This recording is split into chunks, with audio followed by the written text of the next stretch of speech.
Hello everyone, good afternoon. I welcome you all in the our Aeron Academy. Guys, after lots of time मैं finally online आया हूँ और इसके पीछे की वजह है यूपीएससी की डेट्स। यूपीएससी जो है वो एग्ज़ाम कंडक्ट करवा रहा था 31 मई को, प्रीलिम्स ऑब्वियसली, लेकिन ड्यू टू कोविड-19 वो नहीं हो पाया उस टाइम। और फिर मैं एगरली वेट कर रहा था कि इसकी नेक्स्ट डेट कब आएगी। मुझे लगा था कि जुलाई फर्स्ट वीक के अंदर वो एग्ज़ाम होगा, तो मेरे पास एक मंथ है, so I have to focus on my exam. और इस बीच बच्चों की समर वेकेशन है, तो बच्चे समर वेकेशन एंजॉय करेंगे। वैसे तो उनकी वेकेशन ही चल रही है कोविड-19 की वजह से 3 मंथ से। तो लेकिन अभी रिसेंट नोटिफिकेशन के अंदर यूपीएससी ने not only civil services but also NDA examination को पोस्टपोन कर दिया है। मेरी नेक्स्ट प्रिलिमिनरी डेट जो आई है वो है 4 अक्टूबर। तो I have enough time, almost 118 days मेरे पास हैं। और साथ ही साथ एनडीए की जो डेट है वो दिसंबर के अंदर चली गई है, तो उनके पास भी बहुत अच्छा टाइम है। लेकिन जो हमारे नीट एस्पिरेंट्स हैं उनका एग्ज़ाम 26 जुलाई को है, और वो इसलिए है क्योंकि वो होना मई में था, 26 को होकर, क्योंकि बच्चों की काउंसलिंग होती है, बच्चों को कॉलेज मिलता है और हमारी गवर्नमेंट को थोड़ा रेवेन्यू होता है, तो ऐसे में वो एग्ज़ाम 26 जुलाई को है। अब उन बच्चों के लिए आज यहाँ पर एक अच्छी न्यूज़ है कि मैं आज से लेके और 20 जुलाई तक एक क्रैश कोर्स केमिस्ट्री का स्टार्ट कर रहा हूँ, जो कि फ्री ऑफ कॉस्ट रहेगा, यूट्यूब पर रहेगा। उसमें मैं बेसिकली हर चैप्टर को 2 दिन दूंगा। एक दिन हम उसके एक दिन हम थ्योरी लगाएंगे, पूरे चैप्टर की थ्योरी लगाएंगे, और अगले दिन जो है हम न्यूमेरिकल्स लगाएंगे। तो अगर मैं थोड़ा सा भी रफ़ आइडिया लूँ तो मेरे पास ऑलमोस्ट 40 डेज़ हैं, यानी कि अगर मैं आज से ही स्टार्ट करता हूँ थ्योरेटिकली तो 20 जुलाई तक मेरे पास ऑलमोस्ट 40 डेज़ हैं। और 40 डेज़ का मतलब है मुझे 20 टॉपिक या फिर 20 चैप्टर बहुत अच्छे से कराने हैं। तो इसका मतलब जो वीडियो की लेंथ रहेगी वो थोड़ी सी बड़ी रहेगी। और जिस दिन हमारे न्यूमेरिकल पोर्शन होगा उस दिन मैं आप लोगों से रिक्वेस्ट कर रहा हूँ, चाहे आप एक बच्चा इस वीडियो को देखे या 10 या 1 लाख, आप लोगों से रिक्वेस्ट करूँगा, अगर आपके डाउट रह जाते हैं तो आप मुझे मैसेज कर सकते हैं मेरे व्हाट्सएप नंबर पर, और डायरेक्टली मुझसे पूछ सकते हैं कि सर मुझे वो पर्टिकुलर पॉइंट समझ में नहीं आया। केमिस्ट्री में जो आपका एक स्कोर आपको चाहिए नीट के अंदर, मैं कोशिश करूँगा कि इस क्रैश कोर्स से एटलीस्ट उतना या उससे ज़्यादा जो स्कोर है वो आपको मिल जाए। तो टाइम नहीं ख़राब करते, हम सीधा अपने उस कोर्स पे आते हैं। और आज का जो टॉपिक है वो मैं 12th का फर्स्ट चैप्टर स्टार्ट कर रहा हूँ। ये चैप्टर उन लोगों को भी मदद करेगा जो अभी अभी 12th में आए हैं, सॉल्यूशन। और जो आए हैं उनसे मैं रिक्वेस्ट करूँगा कि अगर कुछ पॉइंट्स ऐसे हों जिनको मैं स्किप कर रहा हूँ या थोड़ा बताया है, तो आप मुझे मैसेज कर सकते हैं, मैं अलग से उसकी वीडियो बनाऊँगा, क्योंकि ये एक क्रैश कोर्स है। यहाँ मुझे पूरा चैप्टर जो है एक दिन में कवर करना है, और साथ ही साथ जब इसके न्यूमेरिकल पोर्शन की बात आएगी वो अगले दिन कवर करनी है। तो आप इस सफ़र के साथ बने रहें। आई होप 40 दिन आप लोगों का सपोर्ट मिलेगा, तो मुझे भी एक मोटिवेशन मिलेगा आप लोगों को अच्छे से पढ़ाने का, अच्छे अच्छे कंटेंट देने का। यहाँ एक बात और करूँगा, जल्दी से ख़त्म करते हैं। जो अदर स्टूडेंट हैं, अदर ब्रांचेस के हैं, लाइक कॉमर्स के जो स्टूडेंट हैं या जो फिज़िक्स भी पढ़ रहे हैं मुझसे, अगर आप लोगों को चाहिए कि सर हम हमारे लिए भी कुछ कंटेंट बनाओ या कुछ करो, तो गाइस आप मुझे मैसेज कीजिए पहले, ठीक है। पहले आप मुझे मैसेज कीजिए कि आप कौन सी क्लास स्टार्ट करवाना चाहते हैं, कब करवाना चाहते हैं, किस टाइम पे करवाना चाहते हैं। मेरे पास ऑफलाइन अभी है नहीं क्योंकि कोविड-19 है। ऑनलाइन के अंदर मैं जूम ऐप, गूगल मीट, इन एप्लीकेशंस का यूज़ करके पढ़ा रहा हूँ, और यूट्यूब पे मैं सेलेक्टिव चीज़ें ही डाल पाऊँगा क्योंकि it's little bit time consuming. Okay, so चलो स्टार्ट करते हैं आज का chapter, that is solution. So guys start करते हैं सॉल्यूशन की शुरुआत मैं यहाँ पर सम डेफिनेशंस के साथ ही करूँगा। पहली बात तो व्हाट इज़ सॉल्यूशन, ये आपको पता होना चाहिए। यहाँ पर मैं आपको बता देता हूँ कि सॉल्यूशन जो है वो एक तरह का मिक्सचर होता है, ठीक है, एक तरह का क्या होता है, मिक्सचर होता है। और 9th क्लास में हम पढ़ के आए थे कि मिक्सचर की 2 टाइप होती हैं, एक होता है होमोजीनियस मिक्सचर और एक होता है heterogeneous mixture. Now what is homogeneous mixture? अगर हम बात करें होमोजीनियस मिक्सचर की जिसके अंदर सेम फेज़ होते हैं, सेम फेज़ का मतलब अगर मैं बात करूँ सॉल्यूट और उसके अंदर और उसको मैंने मिलाया है किसी सॉल्वेंट के अंदर, तो सॉल्यूट और सॉल्वेंट का मिक्स होने के बाद सेम फेज़ हो जाना चाहिए। अगर ऐसा है तो वो जो मिक्सचर कहलाएगा वो एक सॉल्यूशन कहलाएगा। Okay, so this is the definition of solution. It is a mixture of 2 or more pure substances and that mixture must be homogeneous.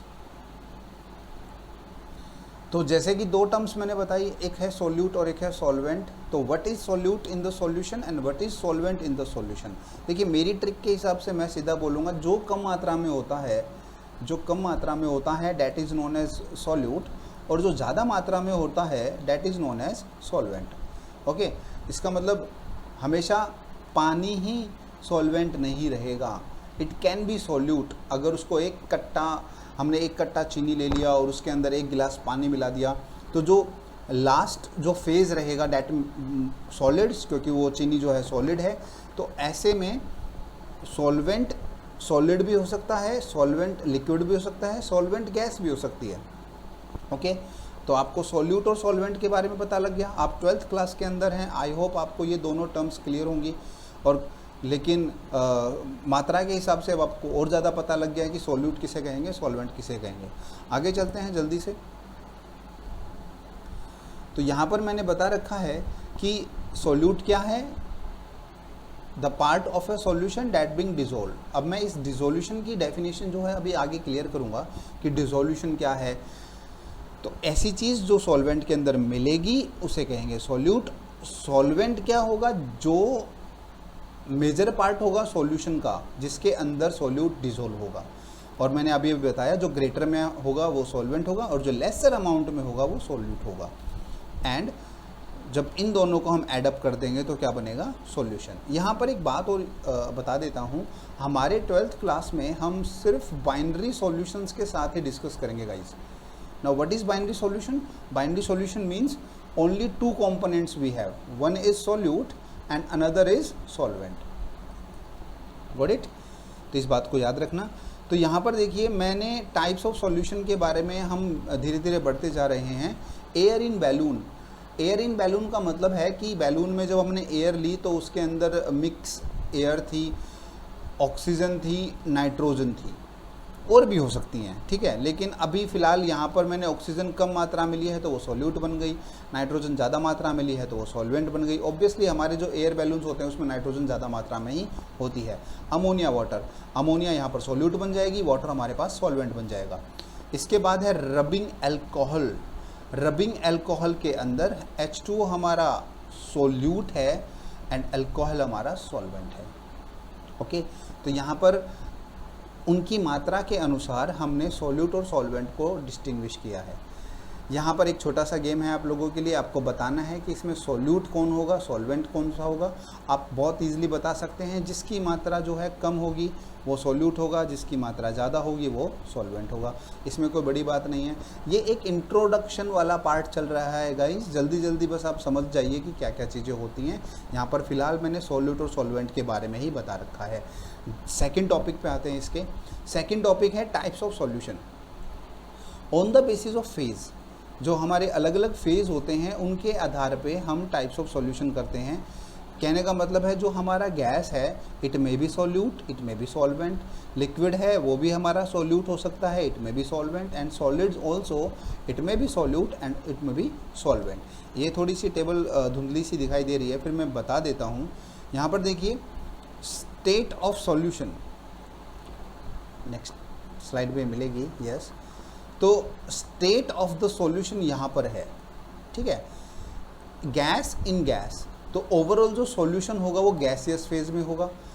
Solute obviously gas होगी लेकिन जो कम मात्रा में होगी। सॉल्वेंट ऑब्वियसली गैस होगी लेकिन वो ज़्यादा मात्रा में होगी, और इसका जो एग्जाम्पल है वो एयर है। तो ये मैंने जो पहला सॉल्यूशन मैंने आपको बताया वो बताया gas in gas. Okay guys, next we have gas in a liquid, means gas solute का काम करेगा और लिक्विड सॉल्वेंट का काम करेगी। गैस मैंने CO2 ले ली और उसको डिज़ोल्व किस में कर लिया, H2O के अंदर कर लिया। लाइक आपके सोडा वाटर, कोल्ड ड्रिंक्स, उसके अंदर हम CO2 को एज ए सॉल्यूट यूज़ करते हैं। लिक्विड इन ए लिक्विड, इसको हम बहुत अच्छे से पढ़ेंगे इस चैप्टर के अंदर। लिक्विड जो है सॉल्यूट का काम करेगा, एक लिक्विड सॉल्यूट का काम करेगा और जो दूसरा लिक्विड है वो सॉल्वेंट का काम करेगा।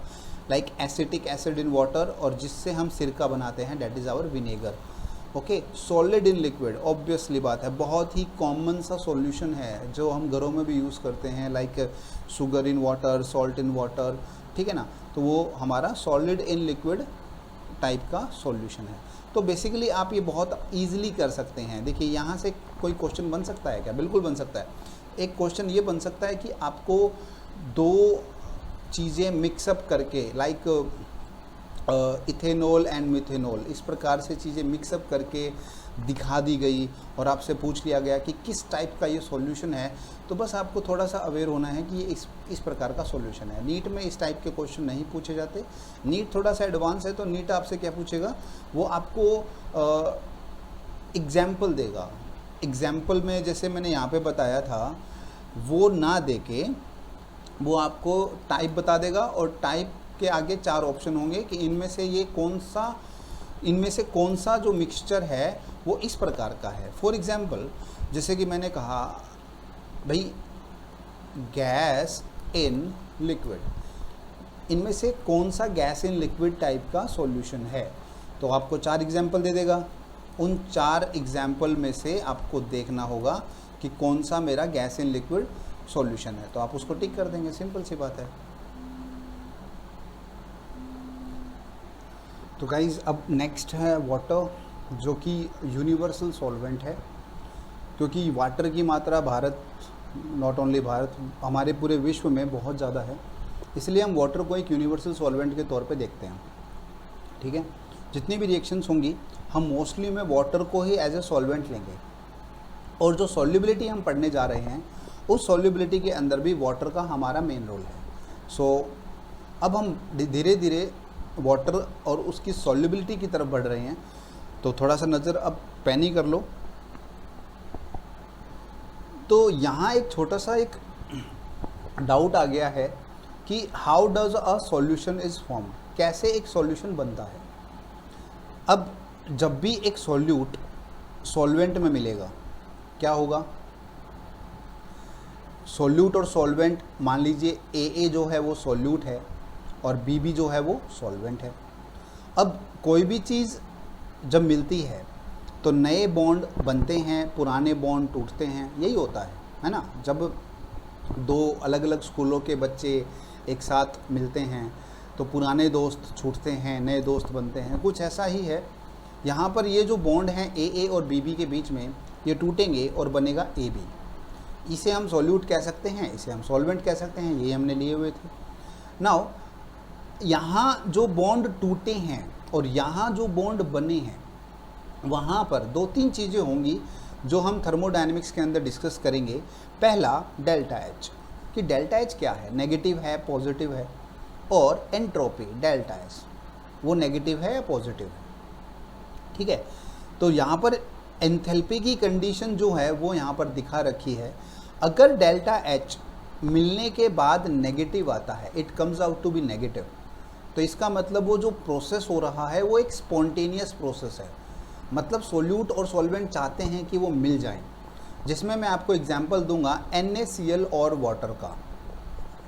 ठीक है, Na+ और Cl- ये आयोनाइज हो जाते हैं जैसे ही इनको वाटर के अंदर डाला जाता है, और क्योंकि वाटर हमारा एक लोन पेयर ऑक्यूपाइड चीज़ है ना, एक ऐसी चीज़ है जहाँ Na+ अट्रैक्ट होगा, बिल्कुल अट्रैक्ट होगा। और साथ ही साथ जब ये वाटर जो है, इसकी भी बात थोड़ा कर लेते हैं, ये H+ और OH- में टूटेगा तो H+ के पास अट्रैक्ट कौन होगा, Cl- और Na+ किसकी तरफ अट्रैक्ट होगा, OH- की तरफ। ओके गाइस, तो इनको यहाँ पर एक एक्टिव फोर्स मिल जाता है, जिसकी वजह से ये अपना बॉन्ड ब्रेक कर लेते हैं, आयोनाइज हो जाते हैं और स्टेबल रहते हैं सॉल्यूशन के अंदर। लेकिन अगर मान लो मैं एग्जांपल लेता हूँ मिथेनॉल का, है ना, मिथेनॉल ले लो, that is CH4, not methanol, मैंने मीथेन लिया है, दैट इज़ CH4, और मैंने इसको वाटर के अंदर डाला है, ठीक है।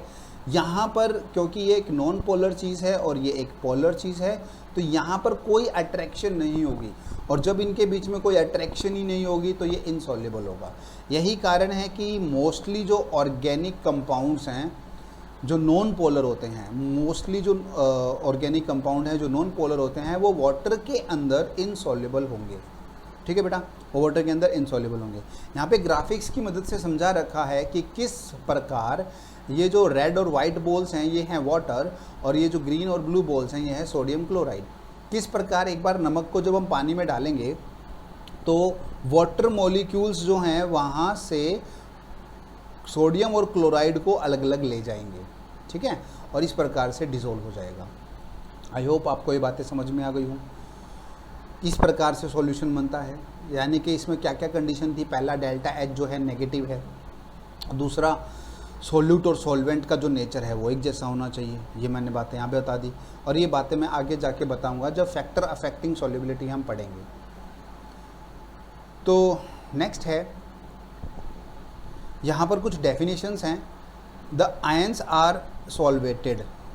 सॉल्वेटेड एक टर्म होती है जिसका मतलब है उन आयंस को, यानी कि अगर मैं Na+ की बात करूँ तो OH minus OH minus OH minus OH minus, Na+ को OH माइनस ने घेर लिया है, अगर ऐसा हो गया है तो उसे कहेंगे सॉल्वेटेड। अगर ये सॉल्वेंट हमारा वाटर हो, जैसा कि मैंने अभी पर्टिकुलर एग्जांपल के अंदर लिया था, अगर ये वाटर हो तो उस चीज़ को कहेंगे हाइड्रेटेड, ठीक है ना। ये टर्म आप वैसे डेली लाइफ में सुनते होंगे कि पानी पिया करो, हाइड्रेशन होना चाहिए बॉडी के अंदर, डिहाइड्रेशन हो जाएगा अगर पानी नहीं पियोगे तो इसका मतलब बॉडी को कवर करना है वाटर से। इसी प्रकार से जब आयंस जो हैं वाटर मॉलिक्यूल से कवर हो जाते हैं तो उनको कहते हैं हाइड्रेटेड। अब कौन सा फोर्स, कौन सा इंटरमोलिकुलर फोर्स यहाँ पर लाई करेगा, ठीक है, वो आपको बताना है। इंटरमोलिकुलर फोर्स इनमें कौन सा लग रहा है ये आपको बताना है। आयोनिक फोर्स है, हाइड्रोजन बॉन्डिंग है, कौन सा फोर्स इनके बीच में लाई कर रहा है ये आपको बताना है। Next, solvation. अभी अभी मैंने एक बात बताई कि जब आयंस को सॉल्वेंट मॉलिक्यूल्स घेर लेते हैं तो उसे कहते हैं सॉल्वेशन, ठीक है, और वो सॉल्वेशन अक्कर होता है in case of water by the help of hydrogen bonding. ये बात थोड़ी नोट करने लायक है कि वाटर के अंदर सॉल्वेशन किस इंटरमोलिकुलर फोर्स की वजह से होता है, दैट इज़ हाइड्रोजन बॉन्डिंग। यहाँ पर आपको बताना है कि यहाँ पर कौन सी हाइड्रोजन बॉन्डिंग है, it is intermolecular hydrogen bonding और intramolecular hydrogen bonding. Okay guys, ये यहाँ पर मैंने सुक्रोज मॉलिक्यूल का एग्जाम्पल ले रखा है, sucrose molecule, this is sucrose molecule.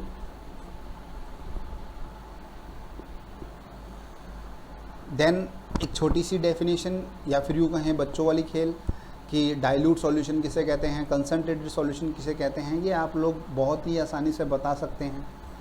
Then we have hypotonic and hypertonic solutions. Hypotonic solution वो होते हैं जिनके अंदर जो सॉल्यूट होते हैं वो कम मात्रा में होते हैं, हाइपरटोनिक जिनके अंदर सॉल्यूट की मात्रा ज़्यादा होती है, दैट इज़ हाई कंसंट्रेटेड, ठीक है। Then we have isotonic. अब आइसोटोनिक ऑब्वियस सी बात है उन दो के कहीं बीच में आएगा जहाँ पर हमारे पास सॉल्यूट और सॉल्वेंट की इक्वल कंसंट्रेशन हो, उसे हम कहते हैं आइसोटोनिक सॉल्यूशंस। ओके गाइस, सो ये कुछ क्वेश्चंस हैं, थ्योरेटिकल हैं, ये उन बच्चों को काम आएंगे जो अभी अभी 12th क्लास के अंदर आ रहे हैं। How does a solid dissolve into liquid, आप इजीली बता सकते हो। अभी अभी मैंने थ्योरी बताई थी कि कैसे सॉलिड जो हैं डिज़ोल्व होंगे लिक्विड के अंदर। डिसोल्यूशन प्रोसेस कैसे होता है, ये क्वेश्चन का भी आप आंसर बहुत ईजिली दे सकते हो। And what are the energetics of dissolution, यानी कि हमारे यहाँ पर ये पूछ रहा है डेल्टा एच के बारे में। तो यहाँ पर आपको डेल्टा एच को स्पेसिफाई करना है कि डेल्टा एच सॉल्यूशन का कैसा होता है, नेगेटिव होता है या पॉजिटिव होता है, इसके बारे में आपको बताना है। तो नेक्स्ट हमारा इंपॉर्टेंट टॉपिक है डेट इज़ सॉल्युबिलिटी। तो व्हाट इज़ सॉल्युबिलिटी, देखिए मैंने 100 ग्राम, ठीक है ना, 100 ग्राम सॉल्वेंट ले लिया। चलिए वाटर ही ले लेते हैं। मैंने 100 ग्राम वाटर ले लिया। अब उस 100 ग्राम वाटर के अंदर मैं NaCl डाल रहा हूँ, ठीक है। मैं इसके अंदर स्पून भर भर के NaCl इसमें डाल रहा हूँ और इसको स्टिर कर रहा हूँ। मैं डाल रहा हूँ, स्टिर कर रहा हूँ, डाल रहा हूँ, स्टिर कर रहा हूँ, डाल रहा हूँ, स्टिर कर रहा हूँ। एक स्टेज ऐसी आएगी जब हमारा ये सॉल्यूशन हाथ जोड़ लेगा, बस भैया अब मेरे अंदर और NaCl मत डालो, मैं इससे ज़्यादा नहीं सहन कर सकता। तो वो जो स्टेज आएगी जब NaCl घुलना बंद हो जाएगा, इसमें डिज़ोल्व होना बंद हो जाएगा, तो वो स्टेज कहलाएगी सॉल्युबिलिटी ऑफ दैट वाटर या solubility of that NaCl in water. तो मैक्सिमम, यस ये वर्ड यूज़ करना बहुत ज़रूरी है, maximum amount of solute that can be dissolve in 100 gram of solvent. इस बात को याद रखें कि सिर्फ 100 ग्राम की बात हो रही है भैया। 100 ग्राम हमारा फ्रेम ऑफ रेफरेंस रहेगा, जैसा कि हम फिजिक्स में पढ़ते हैं। 100 ग्राम सॉल्वेंट के अंदर कितना सॉल्यूट डिज़ोल्व होता है वो उसकी सॉल्युबिलिटी कहलाएगी। इसके तर्ज पे जल्दी से जो 12th में अभी आए हैं वो अपनी डेफिनेशन को जल्दी से नोट डाउन कर ले। यहाँ पर ये डेफिनेशन है, refer to the maximum amount of solute in grams that can be dissolved in 100 gram of water at a specific temperature and pressure। ये जो लास्ट लाइन मैंने बोली है सर कि स्पेसिफिक टेम्परेचर और प्रेशर पे ही, क्यों? क्योंकि भैया सॉल्युबिलिटी जो है वो टेम्परेचर और प्रेशर से चेंज हो सकती है, जिसके बारे में मैं अभी थोड़ी देर बाद बताऊंगा। ये छोटी सी वोकेबुलरी है, नीट वाले बच्चे इसको स्किप कर सकते हैं। सॉल्युबल जो चीज़ें सॉल्युबल, इनसॉल्युबल, ये सब बातें आपको पता हैं। ये कुछ एग्जांपल्स मैंने यहाँ पर मेंशन कर रखे हैं कि कौन सी चीज़ें किस चीज़ के अंदर सॉल्युबल होगी, किस चीज़ के अंदर इनसॉल्युबल होगी। जो नीट के अलावा जो लॉन्ग ईयर वाले बच्चे हैं वो इसको थोड़ा सा नोट डाउन कर ले, क्योंकि ये चीज़ें उन लोगों के लिए इंपॉर्टेंट हैं, ठीक है। यहाँ पर एक छोटी सी बात है, इमिसिबल एंड मिसिबल। इमिसिबल जो ना घुले, ठीक है ना। जब हम दो लिक्विड्स की बात करते हैं, यहाँ पे सॉलिड नहीं है, जब हम लिक्विड्स की बात करते हैं तो दो लिक्विड जो ना घुले उनको कहते हैं इमिसिबल लिक्विड्स, और जो दो लिक्विड घुल जाएं उनको कहते हैं मिसिबल लिक्विड्स। जैसे कि तुम लोगों की favourite alcohol and water, oil and vinegar या oil and water are immiscible. Okay guys, so next we have factor affecting solubility. ये बहुत इंपॉर्टेंट है भैया। अब इसके अंदर हम कौन कौन से फैक्टर पढ़ने जा रहे हैं, इन फैक्टर्स के बारे में आप समझ लीजिए। जैसा कि मैंने अभी पीछे बताया, टेम्परेचर, प्रेशर, नेचर, ठीक है। टेम्परेचर, प्रेशर, नेचर, ये तीन तो हमारे मेजर फैक्टर्स हैं जो सॉल्युबिलिटी को अफेक्ट करते हैं। सीधी बात है, स्टार्ट करते हैं नेचर के साथ। नेचर के बारे में भी अभी थोड़ी देर पहले बताया था कि जब हम एक पोलर सॉल्यूट लेंगे तो वो पोलर सॉल्यूट पोलर सॉल्वेंट के अंदर ही मिक्स हो सकता है, सॉल्युबल हो सकता है। अगर हम नॉन पोलर सॉल्यूट लेंगे और पोलर सॉल्वेंट में उसको मिलाने जाएंगे तो वो मिलेगा नहीं। ओके, तो आपको ये बात पता होनी चाहिए कि polar should be added in polar, तो वो सॉल्युबल होगा। पोलर अगर नॉन पोलर में मिलाएंगे तो या तो वो नहीं होगा या लाइटली सॉल्युबल होगा, ठीक है ना। ये हिंट आपको काम आएगी ऑर्गेनिक केमिस्ट्री के अंदर, जब आपसे पूछा जाएगा इस प्रकार का क्वेश्चन कि अगर आपके पास है इथेन और आपके पास है इथेनॉल, तो भैया कौन सा ज़्यादा सॉल्युबल होगा वाटर के अंदर। तो इस बात का थोड़ा सा ध्यान रखें। Polar is added into the polar and then that will be soluble. Polar if added in non polar then non soluble. Simple सी बात है, मैंने आपको बता दिया। यही बात यहाँ पर है, लाइक डिसॉल्व लाइक, इसको मैं अपनी भाषा में बोलता था गधे में गधा ऐड होगा, ठीक है। यहाँ पर थोड़ा बोलते हुए अच्छा नहीं लग रहा, तो लाइक डिसॉल्व लाइक, ठीक है। लाइक डिसॉल्व लाइक सॉल्युबल, तो polar substance tend to dissolve in polar solvents, non polar substance tend to dissolve in non polar solvents. यहाँ पर एक ऑर्गेनिक का बहुत ही अच्छा ट्रेंड दिखा रखा है कि जैसे जैसे हम डाउन द ग्रुप जाते हैं तो जो सॉल्युबिलिटी है, ठीक है ना, जो सॉल्युबिलिटी है वो कम होती जाती है। कैसे? देखिए मिथेनॉल, फिर उसके बाद इथेनॉल, प्रोपेनॉल, ब्यूटेनॉल एंड ऐसे ऐसे हमारी कार्बन की जो चेन है वो बढ़ती जा रही है।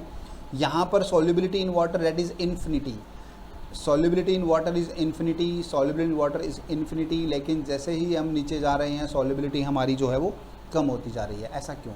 क्योंकि जो कार्बन वाला पार्ट है वो एक नॉन पोलर पार्ट है, और जैसे जैसे नॉन पोलर पार्ट बढ़ता जाएगा वैसे वैसे बच्चों सॉल्युबिलिटी क्या होती जाएगी? कम होती जाएगी। अच्छा जी, यहाँ पर क्या है?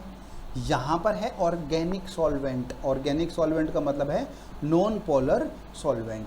अब नॉन पोलर सॉल्वेंट में जब कोई पोलर चीज़ ऐड करेंगे तो ऑब्वियस सी बात है वो तो सॉल्युबिलिटी कम दिखाएगा, लेकिन जैसे जैसे कार्बन की चेन बढ़ती जा रही है यहाँ पर सॉल्युबिलिटी इन्फिनिटी होती जा रही है।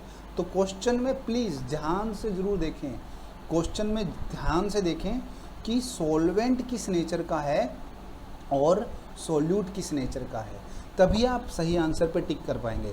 ठीक है,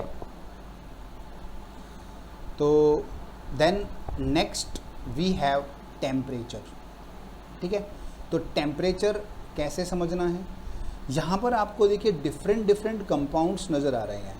यहाँ पर मैंने एक ग्राफ ले रखा है, इसके अंदर वाई एक्सिस पे हमारी सॉल्युबिलिटी फैक्टर है और एक्स एक्सिस पे है टेम्परेचर।